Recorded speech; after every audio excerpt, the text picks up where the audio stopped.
안녕하세요. 반갑습니다. 힐링철학원 김동현 원장입니다. 오늘 보실 그림은 바로 비 나린다라는 모모 조세킴 작 그림입니다. 이 그림이 이제 제 맞은편에 있어서 한 번씩 보이는데요. 이 그림을 이제 사주학적으로 해석하는 것이 좀 어려웠습니다. 근데 한 번은 꼭 해석해보고 싶어서 이 그림을 제 나름대로 이렇게 저렇게 좀 분석을 해봤습니다. 일단은 그림적으로 보이는 시각적으로만 봤을 때는 4개의 산이 있어서 사계절, 되게 유치하죠? 4개의 산이 있어서 사계절. 그래서 사계절인데 여기에 이제 남녀가 있어요. 남녀가 있어서 이 사계절을 사람이 중심이 되어 있나? 라는 생각을 해본 적이 있습니다. 그래서 모든 자연의 중심은 사람이다. 사람이 여기 아주 조그맣게 나와 있어요. 그렇지만 사람이다 라는 좀 생각을 해보았는데, 그렇게 한다고 해도 이 그림이 좀 해석이 안 가더라고요. 그래서 이 그림을 오늘 쭉 봤는데 여기에 시가 좀 적혀 있습니다. 그래서 이 시를 읽어보면 이 그림을 해석하는 데 도움이 되지 않을까 라는 생각에서 시를 한번 낭독해 보도록 하겠습니다. 여기 있는 것을 이제 저기다가 적어서 낭독하도록 할 것이고요. 여기에 띄어 있는 것처럼 그대로 띄어서 낭독하도록 해 보겠습니다. 하늘이 산에 나린다. 고이 고이 달빛과 별이 햇살을 타고 산하를 적셨다. 별은 꽃을 만나고 달빛 극히 사뿐사뿐 나르고 그대가 한가득 나에게 나리다 라는 비 나린다라는 시입니다. 자, 제가 이 시를 읽으면서 느낀 건 좀 시간의 흐름을 이야기하고 있는 것이 아닌가라는 생각이 들었습니다. 그러니까 비가 내리고 있는 그 하나의 장면이라기보다는 시간의 흐름을 이야기하고 있는 것이 아닌가. 그래서 비가 내리는 그 시간, 그래서 그 비가 어디에 흐르는지, 어떻게 흐르는지를 이야기하고 있는, 그걸 표현하고자 하는 그림이 아닌가라는 생각을 했습니다. 그래서 전체적인 그 시의 내용을 보면 다 이렇게 흐름이 좀 보여요. 하늘이 산에 달빛과 별, 햇살을 타고 산하를 적시는 것도 그렇고요.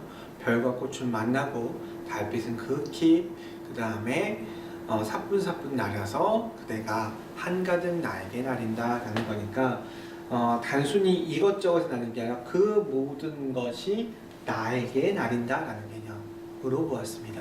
그렇게 되자면 이 그림은 화수목금토라는 오행의 각각의 개념보다는 그 모든 것을 포함하는 자연의 개념이지 않나 라는 생각이 듭니다. 자연이라는 건 단어를 제가 참 좋아하는데요. 스스로 자체의 그럴 연자죠. 스스로 그런 것이라는 개념이고, 어떤 인위적인 것이 아니라 자연스럽게, 말 그대로 자연스럽게 흐르는 것, 그것이 바로 자연입니다. 그러니 이 그림은 자연, 그 모든 자연의 각각들을 다 합쳐서 나에게 흐르는, 나에게 나리는 것들을 이야기하고 있지 않나라는 생각이 듭니다.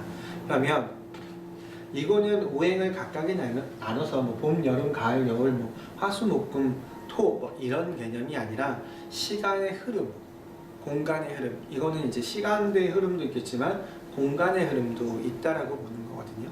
그러니까 자연 스스로 그런 것, 어떤 흐름을 이야기하고 있고, 그것이 나에게 와닿는, 나에게 영향을 끼치는 그 해석을 하고 있는 것이 아닌가라는 생각이 듭니다.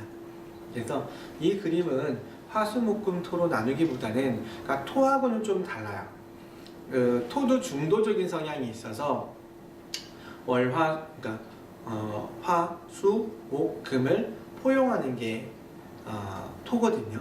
그래서 그런 토의 개념과 이건 조금 다른 것 같습니다. 그러니까 자연의 모든 것이 나에게 영향을 끼치고 나에게 나린다라는 그것, 그러니까 내가 자연에 적셔들고 자연에 스며들고 또 자연이 나에게 스며드는 그 모양을 그린 것이 아닌가라는 생각을 합니다. 그래서 단순하게 오행 중에 무엇이라기보다는 그 자연 자체, 그러니까 그걸 하나하나 구분짓는, 그러니까 원래 오행이라는 거는 그런 거거든요. 자연의 흐름 중에 어떤 그 가장 거기에 명확하게 보여지는 것을 화, 수, 목, 금, 토라고 나눈 거예요. 원래는 자연의 흐름인데 그 흐름을 여름은 화, 겨울은 수 이런 식으로 나눈 거거든요. 근데 원래는 나누는 게 큰 의미는 없는 거예요. 원래는 다 하나니까. 그래서 토까지도 그 자연에 포함되어 있는 것들이거든요. 그러니까 토가 중심이라고 해서 모든 걸 포용한다고 하고 있긴 하지만 그렇다고 해서 토가 자연 그 자체는 아닙니다. 토도 중간일 뿐이거든요.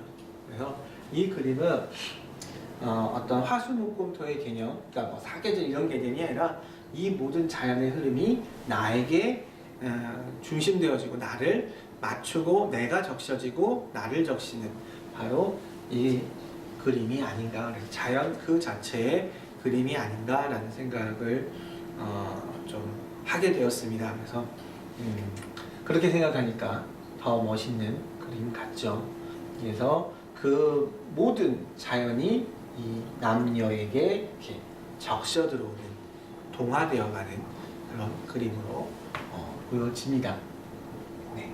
그래서 제 해석이 꿈보다 해몽일 수도 있고, 그 다음에 그 해석은 좀 명확하게 어떤 얘기를 하는 게 아니라서 좀 그런 것도 있지만, 저도 시를 좋아했던 문학 소년으로서 시를 읽고 느낀, 또 그림을 보고 느낀 점을 이 그림을 통해서 좀 설명해 보았습니다. 그래서 이 그림을 가지고 어떤 사람이 갖는 게 더 좋겠다 이렇게 얘기하기는 좀 그렇고요. 어떤 자연의 흐름, 자연의 위대함을 이제 좀 자연스럽게 내 것으로 만들고자 하는 사람들, 그러니까 돌을 닦는다거나 말이 웃기죠. 돌을 닦는다거나 좀 욕심을 버리고 모든 것을 내려놓고 있는 그대로 수용할 수 있는 사람들, 그런 사람들에게 좋은 그림이 아닌가. 어떤 특정한 목적이라든가 이런 것보다는 좀 자연스럽고 그 다음에 세상에 좀 겸허한 겸손한 사람이 가졌으면 좋겠다 라는 생각이 드는 그림이었습니다. 네, 여기까지 힐링철학원 김동현 원장이었습니다. 감사합니다.